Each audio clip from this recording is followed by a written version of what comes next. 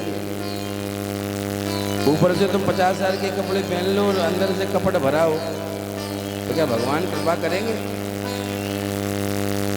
जो महाराज बनावटी भेष लेकर के आता है भगवान उस पर कभी कृपा नहीं करते। त्रेता में महाराज सूप न खाई, पंचवटी सो गई एक बारा। और भगवान इसके पास जाके क्या प्रस्ताव रखा, बोले तुम सम पुरुष नमोसम नारी, यह संयोग विधि रचा विचारी, ताते अब लग रही कुंवारी और मन माना कछु तुम ही। तुम वैसे हमारे लायक तो हो नहीं, लेकिन ठीक हो, ठीक ठाक हो, हम काम चला लेंगे। तुम हमारे लायक तो नहीं हो, लेकिन हम कब तक कुंवारी रहेंगे। लेकिन अब ज़्यादा अच्छा नहीं मिला तो तुमसे काम चला लेंगे, कोई बात नहीं। भगवान ने नहीं देखा, शुभनका को देखा ही नहीं भगवान ने। भगवान ने किसे देखा, बोले सीत चितब कही प्रभु बाता और आहे कुमार मूर लघु भ्राता। भगवान ने नहीं देखा। जो बनावटी भेष लेकर आते हैं उसे भगवान कभी नहीं देखते। शुभनका क्या कुंवारी थी? शुभनका का विवाह विद्युत ज्योवा से हो चुका था, जिसका रावण ने वध कर दिया था। रावण ने अपने बहनोई को ही मार दिया। तब शुभनका ने प्रतिज्ञा की थी जब तक मैं भैया के वंश को नष्ट न करा दूं तब तक मैं चैन से नहीं बैठूंगी। इसलिए प्रस्ताव लेके गई, ताते अब लग रही कुंवारी मन माना कछु तुम ही निहारी। क्योंकि शुभनका को पता था जो पंचवटी में दोनों आएंगे, एक स्त्री के साथ आएंगे, वही तुम्हारे भैया के वंश का उद्धार कर पाएंगे। तो परीक्षा लेने गई थी वो, ये वो हैं कि दूसरे हैं। अपना अपना तरीका होता है परीक्षा लेने का।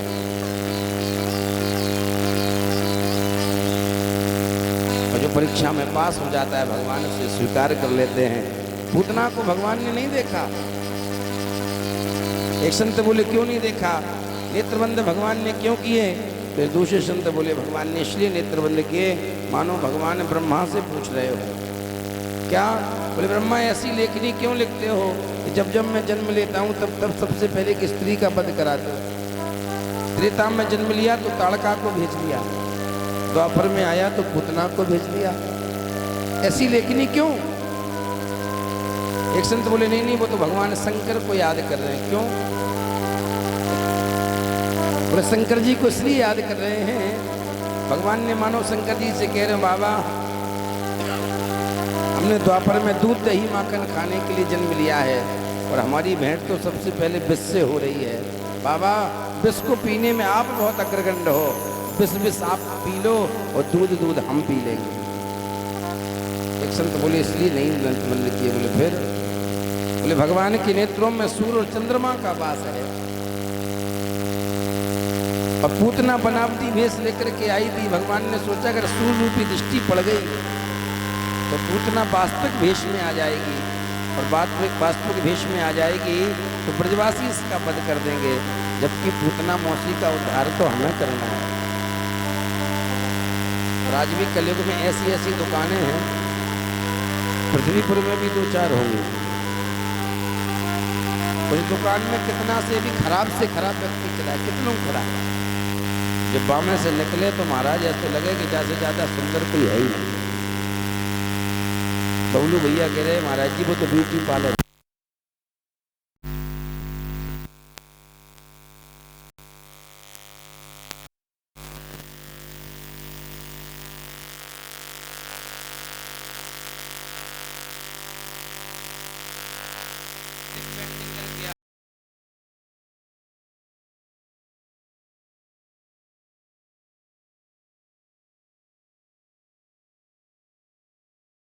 जो पूरा मेकअप बह जाएगा, फिर करिया को करिया नजर आएगा। प्रेम से बोलो, जोर से बोलना पड़ेगा। राधे राधे। इसलिए भगवान ने नेत्र बंद किए हैं और पूतना ने भगवान को उठा करके स्तनपान कराने लगी है। जब स्तनपान कराने लगी ही तो महाराज थोड़ी देर के बाद देखती अब मर गया होगा, अब मर गया होगा।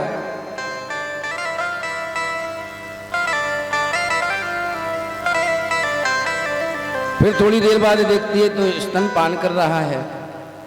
पूतना सोचती है मैं तो कालकूट विष लगा के आई हूँ, ये मरता क्यों नहीं? भगवान बोल पड़े मौसी में मरने वाला नहीं हूँ, मैं तो मारने वाला हूँ। पूतना बोली हाय ये 6 दिन का बालक बोलता है, कोई साधारण नहीं हो सकता। उठ के खड़ी हो गई, बोली कहने लगी, बोली सामुंच मुंचाल मृति प्रभासिनी, सामुंच सामुंच छोड़ दो। भगवान ने बोले मौसी मैं जब जल्दी किसी को पकड़ता नहीं, जिसे पकड़ लेता हूँ उसे मझधार में नहीं छोड़ता, या तो उस पार छोड़ता हूँ या उस पार छोड़ता हूँ। और पूतना जब भगवान को लेकर के उड़ी है, भगवान ने ऐसे स्तन का पान किया, ऐसे स्तन का पान किया कि पूतना के प्राणों को भगवान पान कर गए। और जहां पूतना गिरी है महाराज, वहां 18 किलोमीटर का बगीचा पूतना के गिरने से नष्ट हो गया। इतनी विशाल पूतना थी। भागवत जी में लिखा है त्रिगभ्यूति की विशाल पूतना थी और एक गभ्यूति में 2 कोष होते हैं और 3 गभ्यूति में 6 कोष और 1 कोष में। अब यहाँ कितने किलोमीटर होते? हमारे ब्रज में तो 3 होते, यहाँ भी 3 ही होते। हाँ तो फिर 18 किलोमीटर करने पड़ेगा। कहीं 4 किलोमीटर का कोष होता है, तो हम डाउट में आ जाते हैं कि अब 24 कह दें कि 18 कह दें। 18 किलोमीटर का बगीचा ध्वस्त हो गया। ब्रजवासी पीछे पीछे गए, महाराज भगवान को वक्ष स्थल से उतारा, मैया यशोदा को दिया। ब्रजवासी खड़े खड़े बातें कर रहे थे, लाला भैया ये बताओ जब पूतना मरी तो मरी कैसे? एक बोलो जब भाग के जा रही थी, जो पत्थर से चपेट खा के गिरी और गिरते ही मर गई। तीसरो बोलो जो पत्थर से चपेट खा के गिरती जा उल्टी गिरती जा तो सीधी परी। चौथी बोलो मरी के ना मरी होली परी, मर गई के ना है का लेनो देनो। और ब्रजवासियों ने पूतना के अंगन को काट के जब जलाए हो तो जलाने पर सुगंधी निकली है। तो परीक्षित ने प्रश्न कर दिया महाराज पूतना तो बाल हत्यारन है, उसको जलाने पर सुगंधी क्यों निकली? कि पूतना भूलोक बाल अग्नि राक्षसी रुधिरासना। पूतना तो राक्षसी है, खून को पीने वाली है, उसको जलाने पर सुगंधी क्यों निकली? तो सुखदेव जी महाराज कहते हैं परीक्षित संसारी में और परमात्मा में यही अंतर है। संसारी अवगुण देखता है और परमात्मा गुण देखता है। यहां भी बहुत लोग आते होंगे, पंडाल सही नहीं लगा, महाराज जी का संगीत अच्छा नहीं है, महाराज जी तो बिल्कुल ही अच्छे नहीं है। 2 बजे की कह के 3 बजे बैठते हैं, तो कमियां निकालने में तो संसारी का काम है कमियां देखना, लेकिन परमात्मा का काम है गुण देखना। न जाने कौन से गुण पर दयानिधि रीझ जाते हैं। पता नहीं कौन सा गुण परमात्मा को अच्छा लग जाए और परमात्मा से भव सागर पार कर दे। और गोस्वामी जी भी यही कहते हैं, परमात्मा गुण अवगुण नहीं देखता, अवगुण नहीं देखता, परमात्मा गुण देखता है। चौपाई कहती है, जन आवे गुण प्रभु माने न काहू,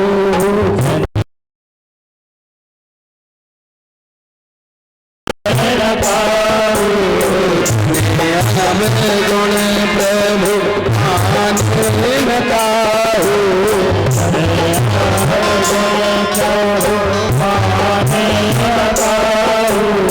दीन बंधु अति सजोल स्वभाव, दीन बंधु अति सजोल स्वभाव, धन नाम गुण प्रभु माने न काहू, धन गुण प्रभु माने न काहू, दीन बंधु अति सजोल स्वभाव, दीन बंधु अति सजोल स्वभाव। परमात्मा अवगुण नहीं देखता, परमात्मा गुण देखता है, और संसारी अवगुण देखता है।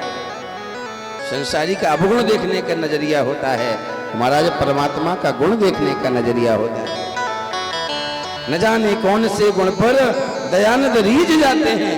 भगवान ने पूतना ने भले ही मारने की दृष्टि से स्तनपान कराने आई, भगवान ने सोचा काम तो माँ का करने आई है, क्योंकि स्तनपान माँ कराती है और कोई नहीं कराता।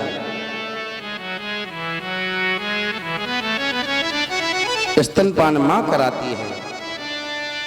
भगवान ने जो गति यशोदा को दी, जो गति देवकी को दी, वही गति परमात्मा ने पूतना को भी प्रदान करी है। पूछा है पूतना कौन है, तो सुखदेव जी महाराज कहते हैं पूतना राजा बलि की पुत्री रत्नमाला है। जब भगवान बामन बन करके गए तो उसे लगा अगर मेरा बेटा होता तो मैं इसे स्तनपान कराती, और जब भगवान विराट स्वरूप बन गए तो उसे लगा अगर मेरा बेटा होता तो स्तन में जहर लगा करके मार देते। भगवान ने आज दोनों इच्छाओं को पूरी किया है। श्री सुखदेव जी महाराज कहते हैं राजन, आध्यात्मिक दृष्टि में पूतना पता है कौन है? बोले आध्यात्मिक दृष्टि में पूतना अविद्या है, और अविद्या का 14 जगह वास होता है, इसलिए पूतना चतुर्दशी को आई है। भगवान का अष्टमी को जन्म हुआ, छठी वाले दिन आई है, यानी कि चतुर्दशी को आई है। और पूतना का 14 जगह, अविद्या का 14 जगह वास होता है। 5 कर्मेंद्रियां, 5 ज्ञानेंद्रियां, मन, बुद्धि, चित्त और अहंकार, ये अविद्या के स्थान हैं। कैकेयी ने राम जी के लिए 14 वर्ष का वनवास मांगा, क्यों? अगर भरत को गद्दी चाहिए थी तो राम को आजीवन वनवास मांग लेते। अगर दशरथ के मरण की बात होती तो 5 वर्ष का वनवास मांग लेते, क्योंकि महाराज दशरथ की 3 पत्नियों में तीनों अलग अलग प्रखंडता रखती हैं। कौशल्या धर्मनिष्ठा है, कैकेयी ज्ञान निष्ठा है, और सुमित्रा उपासना निष्ठा है। महाराज जहां धर्म ज्ञान उपासना होता है वहीं भगवान का जन्म होता है। कैकेयी ज्ञान निष्ठा है। महाराज दशरथ ने जब घोषणा की कि महाराज कल राम को राजा बनाया जाएगा, तो कैकेयी को महाराज श्रवण कुमार के माता पिता का श्राप याद आ गया कि महाराज दशरथ का मरण तो पुत्र के वियोग में होना है। तो कैकेयी ने सोचा इनका मरण तो पुत्र के वियोग में होगा। अगर ये वियोग कब होगा? जब 4 पुत्रों में से एक पुत्र मरेगा, तभी तो दशरथ का मरण होगा, क्योंकि ब्राह्मण का श्राप मिथ्या नहीं होता। अगर मेरे 4 पुत्रों में से एक पुत्र मर गया तो मेरी पुत्र वधू विधवा हो जाएगी। उसका तो बहुत बड़ा जीवन है, वो वैदव्यता से कैसे रहेगी। तो कैकेयी ने महाराज दशरथ की वो बात याद करी जब विश्वामित्र राम जी को लेने आए थे। अनुज समेत देहु रघुनाथा और निश्चर वध में हो सना था। तब दशरथ ने कहा था, महाराज सब सुत मोह प्राण की नाही और राम देत नहीं बनत गोसाई। राम देते नहीं बनता। कैकेयी को लगा कि राम अत्यधिक प्रिय हैं, अगर महाराज के सामने से राम ओझल हो जाए तो महाराज दशरथ के प्राण निकल जाएंगे। हम भले ही वैदव्य हो जाएं, लेकिन हमारी पुत्र वधुआ वैदव्यता को प्राप्त ना हो। इसलिए कैकेयी ने महाराज वनवास मांगा। तो बोले 14 वर्ष का ही क्यों? जब घोषणा हुई तो राम जी कैकेयी के पास गए। कैकेयी से कहा, मां। कैकेयी बोली, राघव आज मैं इतनी प्रसन्न हूं, कल तुम्हें राजा बनाया जाएगा। राम जी बोले, मां ये बताओ तुम राम को राजा बनाना चाहती हो कि राम राज्य चाहती हो? राजा बनाना चाहती हो कि राम राज्य चाहती हो? कैकेयी बोली, मैं समझी नहीं। राम जी ने कहा कल राज तिलक हो गया तो राम केवल अयोध्या के राजा रह जाएंगे, और कल अयोध्या के राज्य की जगह अगर वनवास भेज दिया तो राजा नहीं राम राज्य हो जाएगा। तो मुझे कल वन भेज दो। कैकेयी बोली, मैं कैसे कर पाऊंगी ये? राम मैंने तुम्हें अपना स्तनपान कराया है, और कोई भी माँ जिस बालक को स्तनपान कराती है उसे अपने आंखों से ओझल नहीं होना देना चाहती, नहीं होना देना चाहती। मैं तुझे कैसे भेज दूं? माँ तूने अभी तक राम को बनाया है, मैं तेरे ही मार्ग पर चला हूं तब राम आज यहाँ है, और तू थोड़ी सी कृपा कर देगा तो राम राज्य बन जाएगा। तेरे बेटे को राजा बनते तो अयोध्या के लोग पूजेंगे, अगर राम राज्य बन गया तो पूरा विश्व तेरे बेटे को पूजेगा। अब तू सोच ले क्या करना है। और मां, राज तिलक तो तब होता है जब बड़े भाई का तिलक हो, राज तिलक हो जाए, तब छोटे भाई का राज तिलक होना चाहिए। कैकेयी बोली, मैं समझी नहीं।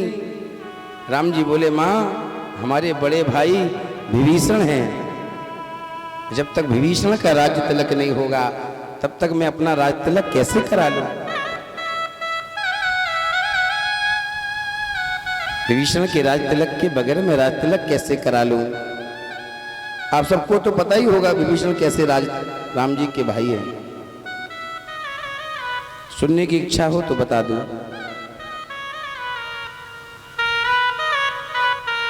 रावण बैठा था, एक दिन तो मन में आया मैं ब्रह्मा से पूछूं मैं कब मरूंगा।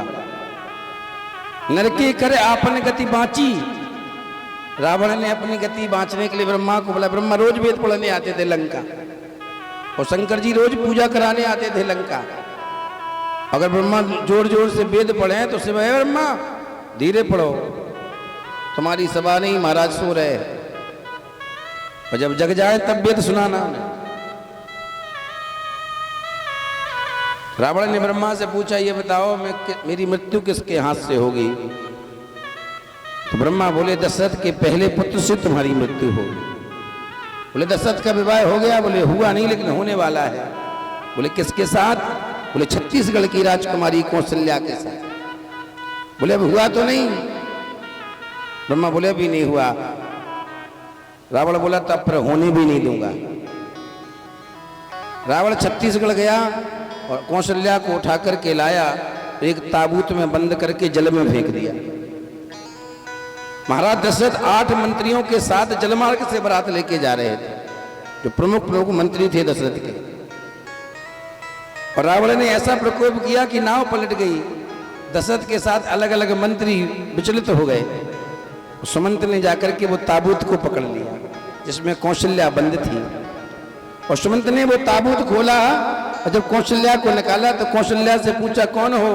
कौशल्या बोली, मैं छत्तीसगढ़ की राजकुमारी हूँ, आज मेरा विवाह है अयोध्या के राजा महाराज दशरथ से। सुमंत बोले फिर तो तुम सही जगह आई हो। सुमंत ने दशरथ को बुला करके कौशल्या दशरथ को उसी ताबूत में बंद कर दिया। जब मुहूर्त निकल गया तो रावण ब्रह्मा के पास गया, ब्रह्मा से बोला विवाह हो गया? ब्रह्मा बोले हो गया। हो गया? बोले हो ही नहीं सकता। ब्रह्मा बोले तुम रोक नहीं सकते रावण, तुम्हारी सामर्थ्य नहीं है, रोक दो। और रावण ब्रह्मा को लेकर के गया, जैसे रावण ने ताबूत खोला और ताबूत में जब दशरथ कौशल्या को साथ में देखा तो तलवार निकाली मारने के लिए। ब्रह्मा बोले रावण कुछ दिन और जी ले, और जी ले। अगर तुमने अभी दशरथ कौशल्या को मारने को चाहा तो अभी राम जन्म हो जाएगा और अभी तेरा वध हो जाएगा, जा कुछ दिन और जी ले। क्रोध में तिलमिलाया रावण महाराज कौशल्या को लेकर के भाग गया और अपनी माता कैकसी के सामने ले जाकर खड़ा कर दिया और अपनी माता कैकसी से कहा, मां जब तक ये कौशल्या अयोध्या में रहेगी तब तक तेरे बेटा रावण का कोई बाल बांका करने वाला नहीं है। और रावण की मां कैकसी बड़ी वीर थी, बड़ी वीर थी।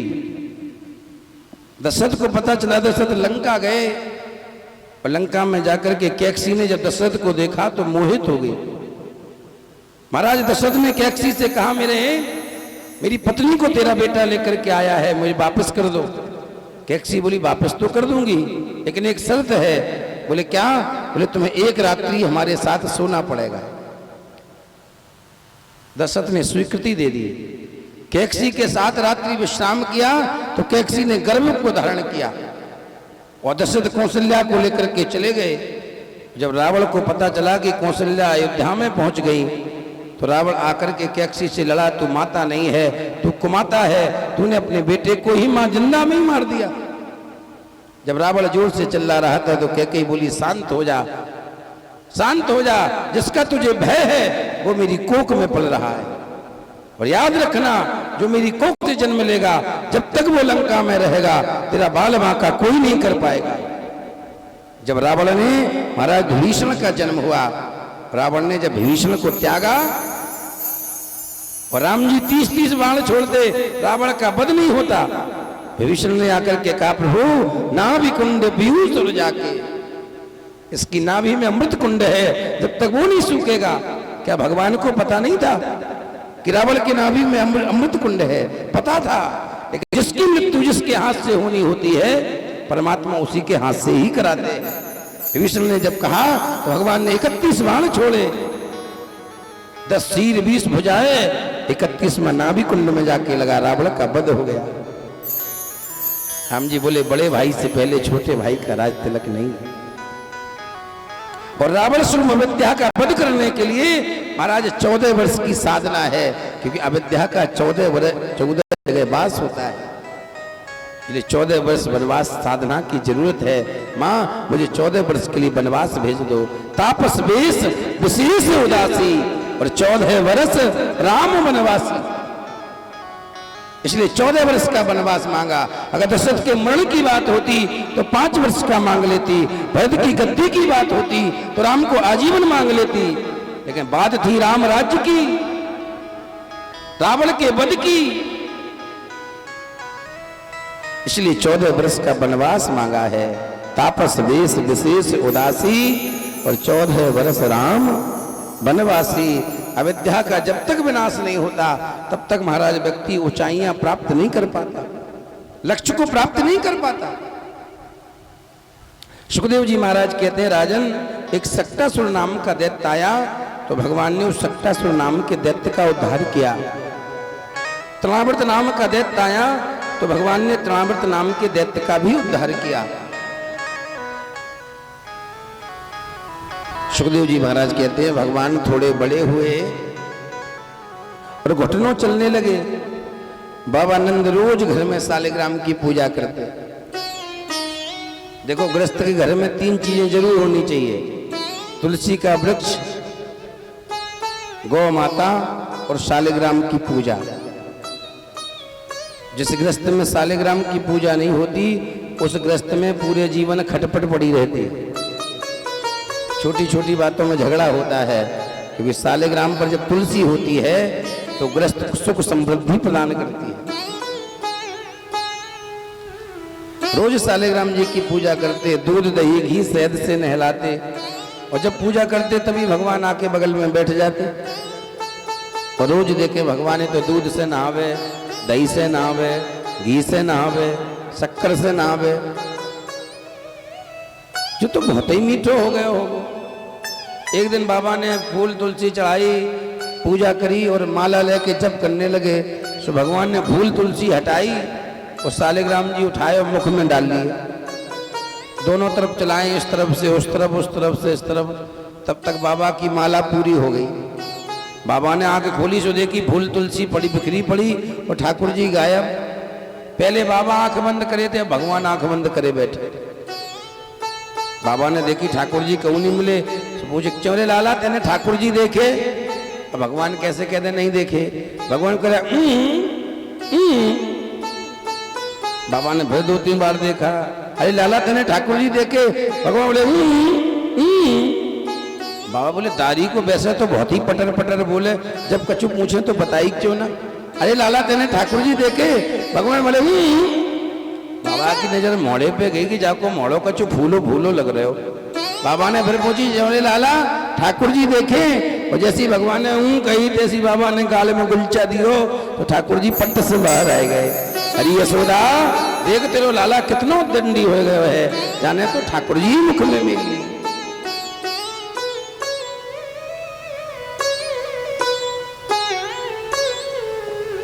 एक दिन भगवान बैठे, मैया गोदी में लेके दुलार कर रही थी और भगवान ने पूछा मैया एक बात बता, तो दूध प्यारो है कि पूत प्यारो है? मैया बोली लाला कैसी बातें करे, हमें तो अपना पूत प्यारो है, दूध थोड़ी। और तब तक मैया की नजर चूल्हे पे गई जहाँ पे दूध रखे आई। सो दूध फनवे लगे हो, सो मैया ने लाला को नीचे उतारे और दूध के ताई दौड़ के चली गई। जब दूध के ताई दौड़ के गई तो भगवान को गुस्सा आयो, अबे तो मैया कह रही मोई पूत प्यार हुए दूध ना है, और दूध के ताई पूत को छोड़ के चली गई। भगवान ने एक पत्थर उठाया जो दादी सास की जमाने की मटकी थी, वहां में धड़ाम से दिया। जो दूध दही माखन भरा पड़ा था पूरे घर में फैल गया, और डर के मारे भगवान दौड़ के गए अंधेरे कमरे में छिप गए। और मैया ने जैसी आवाज सुनी तो दौड़ के आई और पूरे घर में दूध दही माखन देकर जोर से चिल्लाए वे कन्हैया तो बड़ा उत्पाती हो गया है, तेने ब्रज की छोरी छोड़ के दिल्ली में आई, इतना बड़ा अपराध आज छोड़ूंगी ना है। महाराज मैया पूरे घर में खोजती रही, जब मैया अंधेरे कमरे में गई, भगवान मटके के पीछे छिपे थे। मणियों का कड़ा पहने थे भगवान। मैया अंदर गई तो भगवान का कड़ा चमक गया।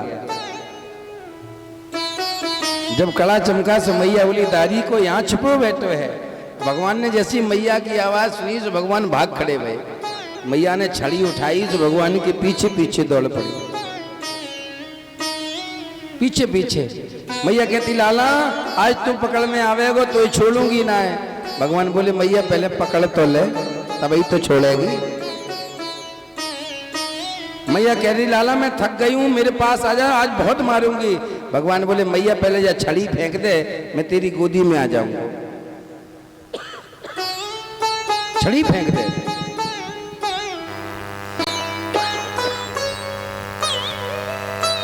मैया जब थक गई तो मैया ने छड़ी फेंक दी। जब छड़ी फेंकी तो भगवान दौड़ के आए, मैया के गले से सके तू तो मुझसे बहुत ही प्रेम करे। मैया बोली घर चल तो बताऊं मैं तो कितना प्रेम करूं, दारी के तेने इतना बड़ा उत्पात कर दी। मैया लाई और ला करके मैया ने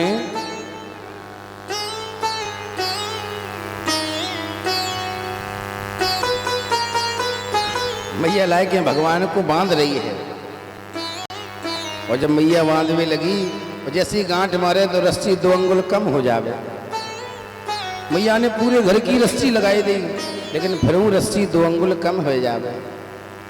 यहाँ तक कि मैया ने बालन को बांधवे वाली बेड़ियों को जोड़ दियो, फिर वो रस्सी 2 अंगुल कम है गई। क्योंकि 2 अंगुल रस्सी कम क्यों है?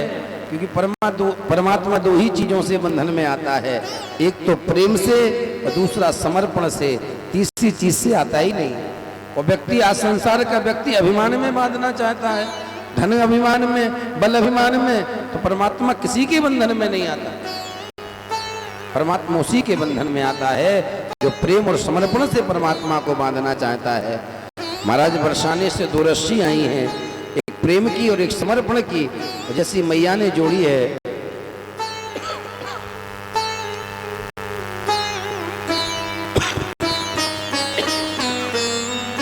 मैया ने जैसी जोड़ी है, भगवान बंधन में आए गए। भगवान ऊखल को खींच के बाहर ले गए। 2 यमलार्जुन के वृक्ष खड़े थे, भगवान ने दोनों यमलार्जुन के वृक्षों में एक झटका दिया, दोनों वृक्ष गिर पड़े।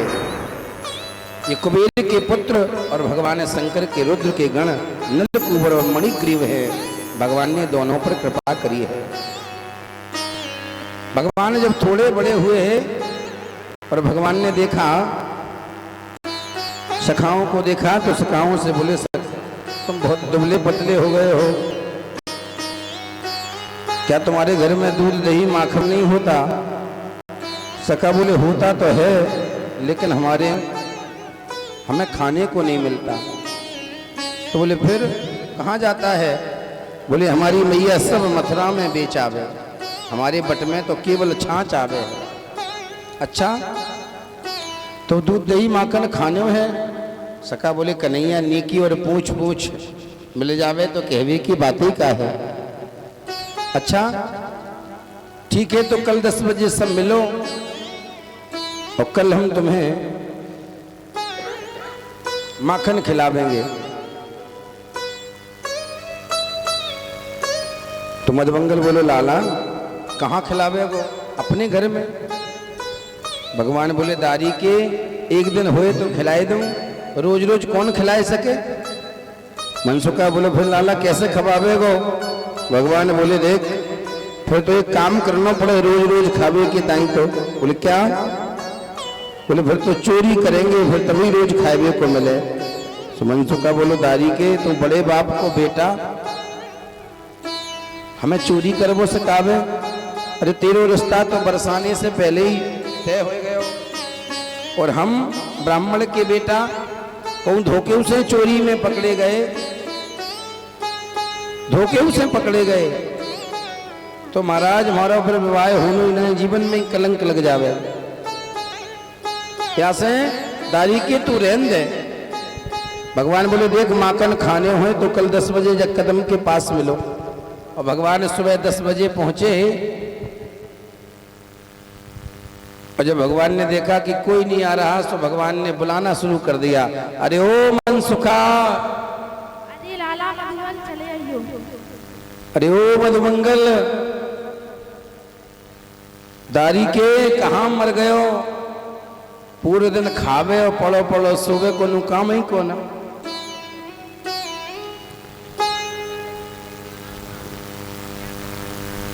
ए दारी के कहाँ मर तो डोले?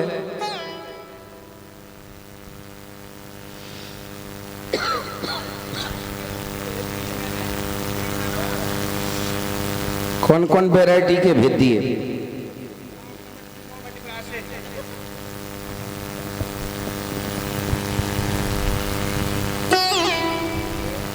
ये बता लाला काहे को चिल्लावे सवेरे सवेरे थे? दारी के भाभी बुलाई गई, तू पहले या बता, तो देर कैसे हो गई? तो अरे बाप रे, बड़ा गजब है, बड़ी हाँपी छोड़े। अरे मैं तो भाग आए लाला। कहा बात हो गई बता? आज जैसे ही मैं गैया छोड़वे निकलो, हाँ तुम्हें थोड़ा निकलो, थोड़ा और निकलो, हाँ, मैंने एक अजब कछू देखो। कहा देखियो तेने? जैसे मैंने पीछे मुड़ के देखो, हाँ, मेरे घर 3 मेहमान जा रहे हैं। कौन कौन जाए रे? एक तो मेरे मामा, हाँ, मेरी मैया को भैया, अच्छा, मेरे बाबा को सालो। दारी के तेरे बाबा को सारो एक, तेरे मैया को भैया एक, तेरे मामा 3 कहाँ से भाई? अरे सारे गिनती तो कर लिया कर। यजमान से कराई ले। यजमान गिनती आवे करियो। मैया को भैया एक, और मेरे मामा बाबा को सारो 3। आदमी तो एक ही हो, रिश्ते 3 हैं तो क्या बात भाई। जैसे ही मैंने देखो, हाँ कहा देखो, बड़े सपाटे से जा रहा हूँ। कहा कर रहे हो? जल्दी जल्दी से गयो भवन की ओर, तो मैंने की कुछ गड़बड़ है आज। मैं पीछे पीछे गयो तो मैंने देखो वो तो बैठक में रुको ही ना है। अच्छा। सीधो किचन में ही गयो। अच्छा। गयो तो कुछ मैया से पुकार रहा था, खुसुर फुसुर। क्या कर रहा था? वो कह रहे थे वो मधु मंगल जी सियाने हो गए हैं। अच्छा। तो उनकी वो करा दी जाए। क्या? वो जिसके लिए यजमान जी परेशान हैं। यजमान जी परेशान है मतलब ब्याह?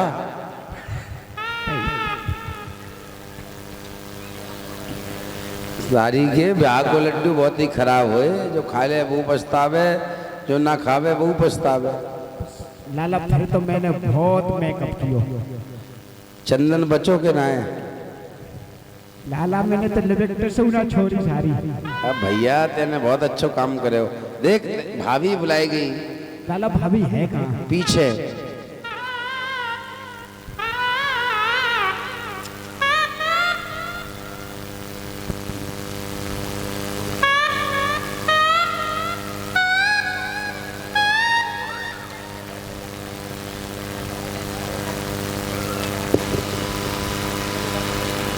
जा कहाँ रोक पकड़ के लाए।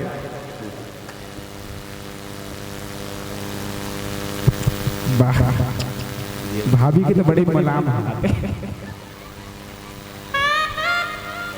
भाभी यही लाला ये बरकटू भाभी कब से चल गई है?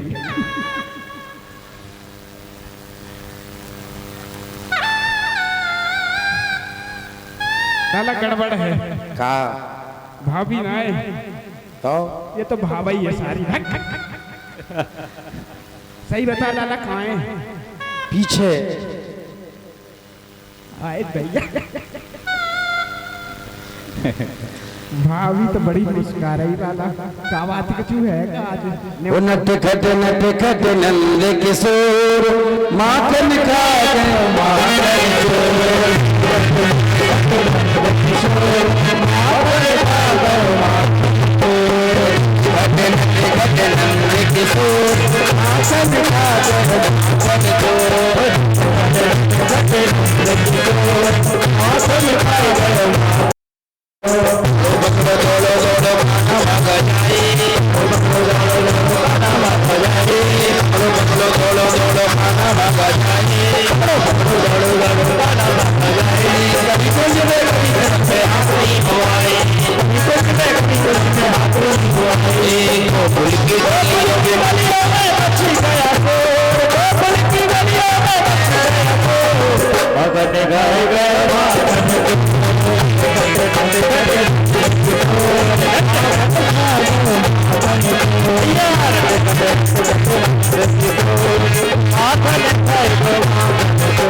चुराने की आदत पड़ी, माखन चुराने की आदत पड़ी।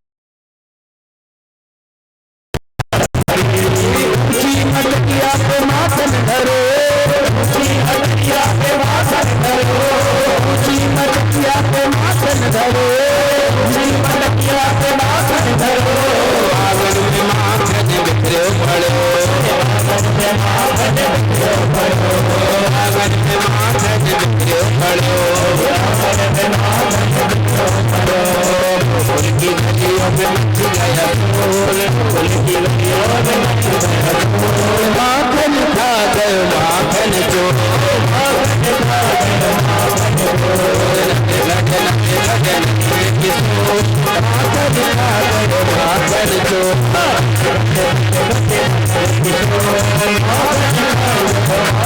जय हो माखन चोर भगवान की।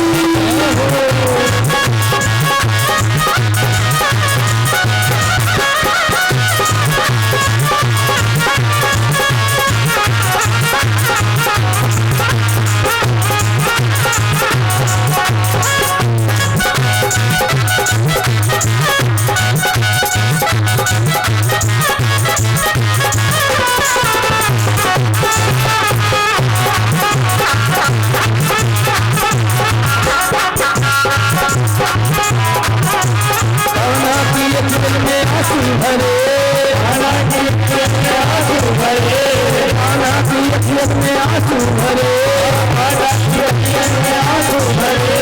कैसे यशोदा माँ धीरज धरे, कैसे यशोदा माँ धीरज धरे, कैसे यशोदा माँ धीरज धरे, कैसे यशोदा माँ धीरज धरे।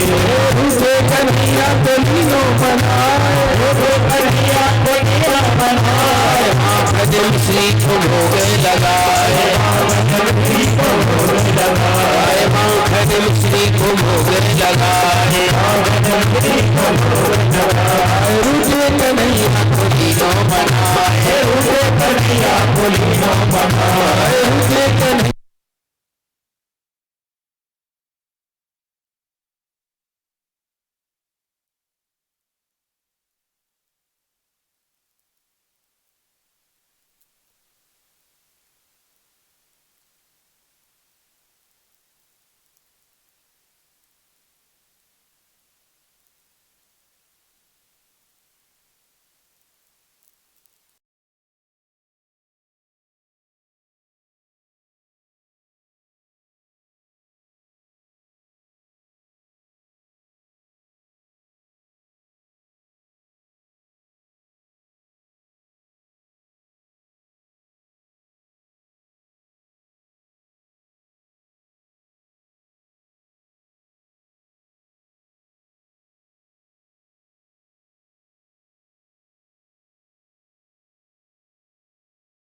बिगड़ गए वारे थे मनमोहन बिगड़ गए वारे थे, मनमोहन बिगड़ गए वारे थे। मनमोहन बिगड़ गए वारे थे, मनमोहन बिगड़ गए वारे थे, मनमोहन बिगड़ गए वारे थे, मनमोहन बिगड़ गए वारे थे। या यशोदा जी के दुलारे थे, या यशोदा जी के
माखन चोर भगवान की। लाला बड़ा गजब है वो। कहा है गए भैया दारी के? आज तो भाभी बहुत तुर्राए के गिर रही है। कहा कह रही है? लाला भाभी तो आज बहुत गुस्सा है। क्यों? सारे माट मटका फोड़ दिए। फिर कहा करेगो? भाभी कहाँ गई? आए दैया।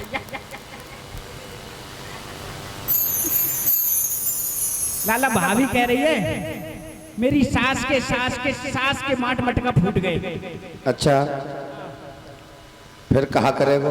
हर जानो देनो पड़ेगा। दादी के तो लाला कैसे दूंगा, मैं तो शर्म लग रही है। क्यों? काहे की शर्म? पैसा देवे में शर्म है? सारे भीख मंगवावे हमने। दे दे भैया पैसा निकाल। लाला एक काम करें, कहा? एक चोर मंडल बनाते हैं। बनाए ले भैया, बनाए ले, कछु कर ले। हाँ वो आपको मुखिया रहेगो ये बनाए दे दादी। हाँ ओए भूख तो ना लगी अब? देख कितनी गट्टा काट रही है सारे। तो यहाँ को चंदा मांगूंगो। ठीक है भैया, कर ले जो कछु करे। तू देगो? बिल्कुल देंगे। जब क्या करेगा? जब दुनिया से लेगा तो मुँह देना पड़ेगा। दुनिया में ना मांगूंगा मैं, मटका में मांगूंगा दुनिया में। बोले माखन चोर भगवान की। बत्साह मुंचन कुचत समय क्रोश संजात हासा। गोपियां कहती है मैया से शिकायत करती है, मैया तेरो लाला बड़ो उत्पाती हो गयो है। आराम से पैसा लेके खसमत हो जाता भैया। बर्तन महाराज माखन खाता है, बर्तनों को फोड़ देता है, और जब गाय दोहने जाती हैं तो गाय के बछड़े खोल देता है।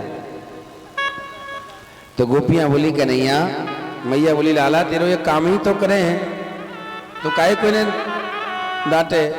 गोपी बोली मैया अकुचित समय हम गाय दोहने से पहले जाता है, गाय बछड़े छोड़ देता है, और जब हम दोहने जाती हैं तो गाय हमें लात मार देती है। एक एक गोपी महाराज शिकायत करती है। तो मैया भगवान से कहती है कन्हैया नौलख गैया नंद महल नित नव माखन हो, और तू चोरी कर तो डोले। भगवान बोले मैया मैं अपने ताई थोड़ी चोरी करूं, मैं तो ब्रजवासियों के लिए चोरी करूं, क्योंकि ये ब्रजवासी हमें चाहते हैं और ब्रजवासियों की इच्छा होती है कि हम इनके घर आएं, लेकिन घर जाने का कुछ ना कुछ माध्यम तो होना चाहिए, और माध्यम तो यही है। मैया गदगद हो गई है। सुखदेव जी महाराज कहते हैं राजन जब भगवान बड़े हो गए तो वसुदेव जी महाराज ने गर्गाचार्य जी महाराज को भेजा कि मेरे दोनों बेटों का नामकरण कराओ। तो गर्गा पुरोहितो राजन यदु नाम महातपा। गर्गाचार्य जी गोकुल में गए तो बाबा नंद ने देखा, बोले महाराज कहाँ? बोले हमारे पास तो दो ही काम है, एक नामकरण, एक जातिकरण, एक पंचवन। बाबा नंद बोले मेरे घर में दो दो बेटा, एक का भी नामकरण नहीं हुआ। नामकरण